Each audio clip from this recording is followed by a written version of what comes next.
Alright guys, welcome to the Red Report. In this show we take a look at what's been happening around the verse and bring it all together for your beady little starry eyes. CIG released a PSA last night on the new medbed system, and it seems to have put a lot of fears to bed, although some still remain. I was doing a full Spectrum Warriors episode yesterday, taking a lot of the concerns from the community, and a lot of them were legitimate concerns, and they seem to have been mostly addressed in this PSA. Unfortunately, that PSA has made that whole episode completely irrelevant, so I just scrapped it and decided to do a news video instead. But there's a lot of interesting stuff in here, so let's go on with the show. Okay, so if you're completely in the dark, in the next patch, respawning in medbeds is going to cost pretty much 100,000 per respawn. You will still be able to respawn in a tier 3 bed, but you will need a resource to do it. As you can imagine, this triggered a lot of questions from the community, who immediately started poking quite legitimate holes in how this would all work.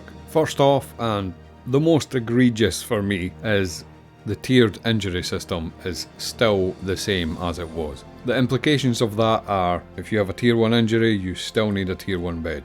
The problem with that is, if you have a tier 1 injury and you're at a tier 3 bed, you can just respawn. So we now have a system where you can reconstruct an entire human being, but you can't fix a broken arm at a tier 3 bed, which is obviously pretty dumb. But that's the way they've decided to play it, so that's the way it's going to be. Moderate injuries can have their symptoms stabilised by on-site treatment or a medical bed of any size, but require a tier 2 unit or better to heal. So yeah, that's definitely still in. So if you're running around with a tier 1 injury and you've got an Usher, chances are you're just going to spend all your gel to respawn, which to me doesn't seem very well thought out, but let's hold off on judgment because there are so many other things that have been really well thought out, and this is going to change things in a positive way, in my opinion. From what I can tell, stabilisation, your blood drug level and the med gun all work pretty much exactly the same as they always have done, and all the med pens do whatever the med pens did before. If you get incapped, you will still be able to set off a medical beacon and people will be able to respond to the same way that they always have done, for a reward of 15,000 Alpha UAC. Now, again, this is another point of contention, because if you put that player on a med bed and try and heal them, it's gonna cost you, anywhere up to 100 grand. Likewise, if you revive them and then give them a lift to a station, there is nothing to stop them from jumping in your medbed and using your Medgel resource. So the problem is, if you're a medical guy and you want to go and save people, it's at a cost to you, which obviously, again, doesn't make much sense. Now, I personally feel 100 grand for a respawn is pretty decent. It's got a weight to it, it's pretty significant. But if you're a med runner, that's obviously not great for medical gameplay overall. I think what my point is, all this medical gameplay coming in isn't great for medical gameplay loop. It's great for normal player day-to-day running bunkers, doing whatever, but for the guys who actually want to be medics, that medical gameplay loop is still basically just a taxi service to the nearest station, which is buns. So yeah, they're definitely going to have to look at this and find some way to make it engaging and worth people's time to go and rescue people. 15,000 Alpha UAC reward is, like, I get it, you might be a new player, you might not have money to afford rescue, but if it costs 100k to respawn and 15k to rescue, one is a click of a button, another one involves an entire other player flying across the system to come and help you. So yeah, definitely some kinks needing ironed out there. For medbeds, not actually much has changed really. In terms of general operation, tier 3 beds will be able to regenerate anyone with an imprint who has died within 50,000 meters. Tier 2 is 8 million meters and tier 1 is 150 million meters. So, looks like you won't be spawning from Pyro to Stanton, but if you've got a tier 1, you should be able to respawn anywhere in Stanton. For Medgel, you basically insert a full-sized canister into a port to reload the device. Now, this was another point of contention. When you put the canister in, it gets 8. You can't remove a canister of Medgel to disable respawn. So you can't go around salvaging ships for Medgel, you can't stop other players from spawning on your ship by removing the Medgel. Once it's in, it's consumed. So a tier 3 bed can hold 100 CSCU of Medgel, a tier 2 bed can hold 200 CSCU of Medgel, and a tier 1 bed can hold 400 CSCU of Medgel. And 100 CSCU is basically an entire respawn. So you can get 4 respawns at a tier 1 bed, which is pretty good, in my opinion. It does say additional quantities of Medgel can be stored in traditional cargo and storage locations aboard ships and vehicles. It does not say that that can be consumed automatically by the medbed, which is again another point of contention. There's lots of points of contention, trust me. I went through Spectrum yesterday and every single post was about Medgel. There were a lot of concerns, and one of the main concerns about this one is if you're in some sort of large scale operation where you're at war doing PvP with another faction or whatever, there's going to be some poor dude who's just a goo boy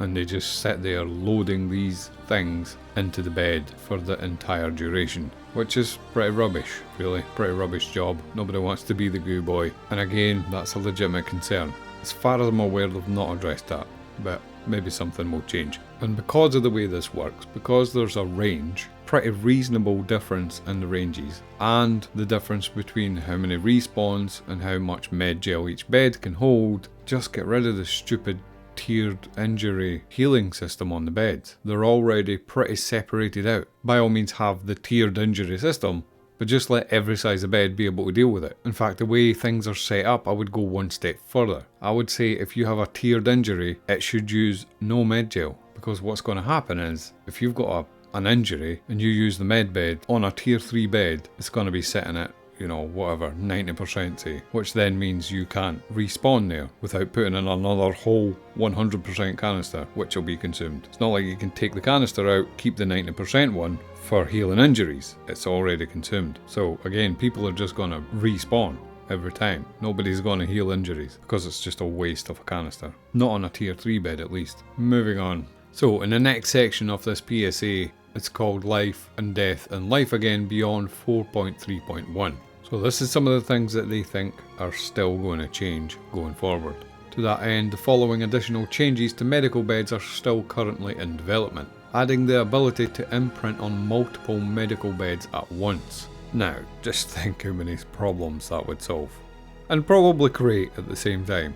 But giving people a fallback respawn point is a very, very good quality of life change. Even if it's just a station, a last station visited or something, instead of home location. Because I mean, right now, if your home location is freaking Crusader, and you're in Pyro with a Nursa, and your Nursa gets evaporated, you're back in Stanton. Even if your previous regeneration point was, you know, Gaslight or something. And that's hell right there.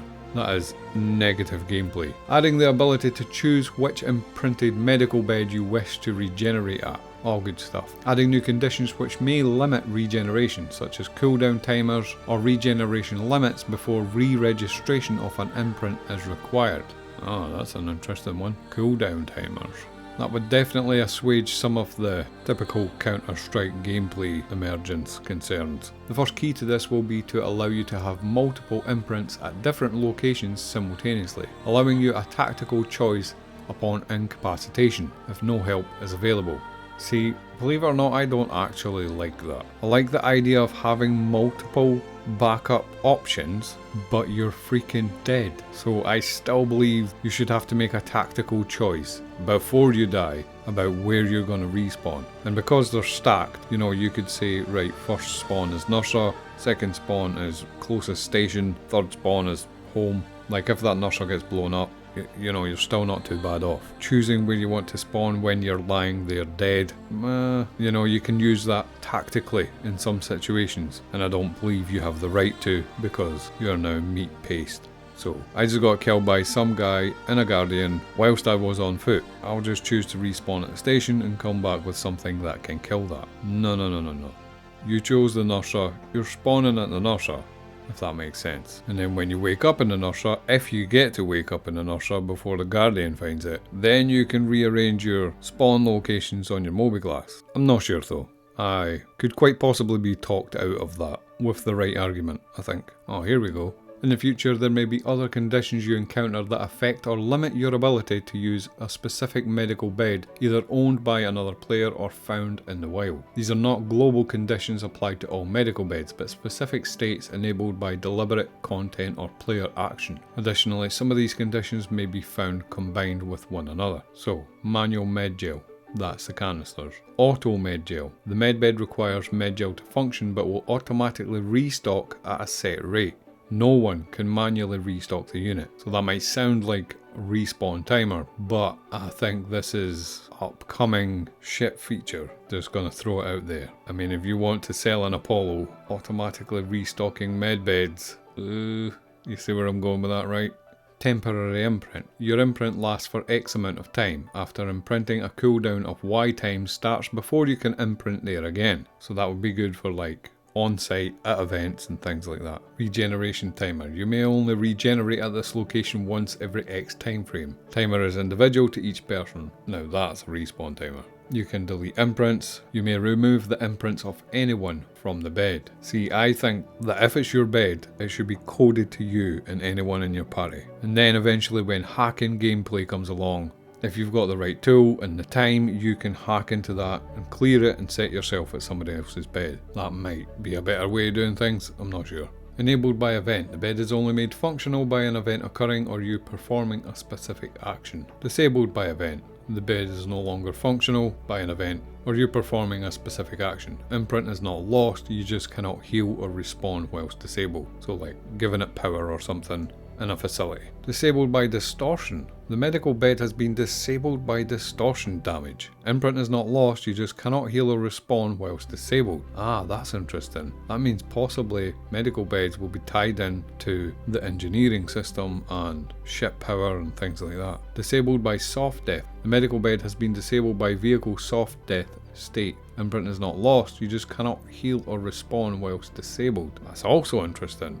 Meaning, hopefully at some point you will be able to bring a ship back from soft death state. Invalidated by distance. If you travel more than X distance away from the bed, you may lose the imprint status at that location. System UEC fees. The location of this bed has set a UEC fee for healing or regenerating. Player defined UEC fees. The player owner of this bed has set a UEC fee for healing or regenerating. Vehicle must be placed in area owned by a player to function. There is a system tax of X%. That's cool. Permissions editable. The owner of this bed has set permissions of who is able to use it. Must be placed in area owned by player to function. Ah, there we go. So at least it's on their minds. Destructible. The bed can be destroyed and so the imprints are lost. Ah, that would be awesome. These two things here. Right, so you're at a location, you see a nurser, you know some people's going to be respawning there, you don't want to destroy the nurser for whatever reason, you want to use it, but you don't want people respawning there, you can just take out the bed. More tactical choices, I love it. That's great. That's great news. If a medical bed is within your ship, vehicle or base, then you may set permissions limiting who can use it to heal and imprint independently. Only you, everyone, friends, party members or org members. Excellent. Now remember, this is the Life Again Beyond 4.3.1, so this isn't coming in the next patch. This is plans for down the road. Again, a lot of concerns are being addressed here. To account for these changes, including the ability to imprint and regenerate in multiple locations and apply a variety of status conditions to a medical bed, a new interface is currently in development. Game chat still accessible, incapacitated text and countdown info is moved here. Select regeneration location. I mean, screw it. When you see it like that, it would be cool to just pick, whilst lying incapacitated, where you want to go. I think my way, having to do it while you're still alive, is pretty limiting. If you're forced to respawn at that nursery because that's what you picked tactically at the time, then, you know, all you're going to do is wake up there, set your spawn somewhere else, and then backspace anyway. So, like, yeah. I've managed to talk myself out of that one. Having a tactical option whilst dead would actually be better for the game, I think. Keeps things fluid. Yeah, definitely. Rescue beacons. With the increased player capacity of 600 people, the existing notification system became unmanageable and needs refactored. With the addition of multiple star systems, the marker system needs to be updated to provide intermediate destinations like nearby jump points. With both factors, a better way of finding and sorting them is needed. Additionally, we need several UI improvements, including a way for the first responders to see the last several medical beacons the player has sent to better judge the likelihood of ambush. That's awesome. That's awesome. While we can provide no dates or estimates for these and additions will arrive, we wanted to acknowledge that we are aware of the issues and reiterate our intention to address these issues on our road to 1.0. That sounds like we're not getting medical beacons back anytime soon, unfortunately. Ish. A note to the first responders. Of the many aspects that excite us about this universe, we continue to build each and every release. Medical gameplay, and specifically the role of first responders in the verse, is something that inspires many of us to continue bringing these facets to life. Whereas mining, salvage, transport, racing, combat and more all provide personal dividends and credits, loot, bragging rights, the acts of those who dedicate their time specifically, intentionally and frequently towards helping others has a nobility and a positive effect on everyone. These are acts we want to better support going forward. This begins with the medical bed evolutions listed above and continues through restoring and improving the rescue beacon system in the future. But there's even more we can do on our journey towards Death of a Spaceman and Star Citizen 1.0. It will take time, and we'll share more details as those releases approach. But in the meantime, we wanted to say that we see you, those people who fight not for riches and individual prosperity, but to help your fellow citizen day in and day out and make the persistent universe a better place to live in. Thank you for helping others, and we're exploring what more we can do to help you along the way. I mean, you could pay them. You could pay them. I don't know how you would pay them from the Stanton emergency fund or whatever. No, that wouldn't work. Actually, that would be totally exploitable. One friend sets up a beacon. Yeah, that's a pity. Well, maybe you could pay them based on distance travelled since accepting the beacon or something, but with an upper cap. There's bound to be a way. I guess getting the beacon sorted first would probably be the priority, right? Once that's done, maybe you can make custom beacons and you add your own amount of money as a reward for being rescued. Yeah, it's tricky. Tricky old game, this game development business. Anyway, that's all I wanted to cover. I know I missed a big chunk of news from last week, lots of stuff actually. I have been slowly chugging away on this Flight Club episode. It's turned out to be a lot bigger than I expected. So I've got the head down on that. I just wanted to pop my head up and make a video called Goo Boy, really. But thanks for watching, take care out there. 07 guys.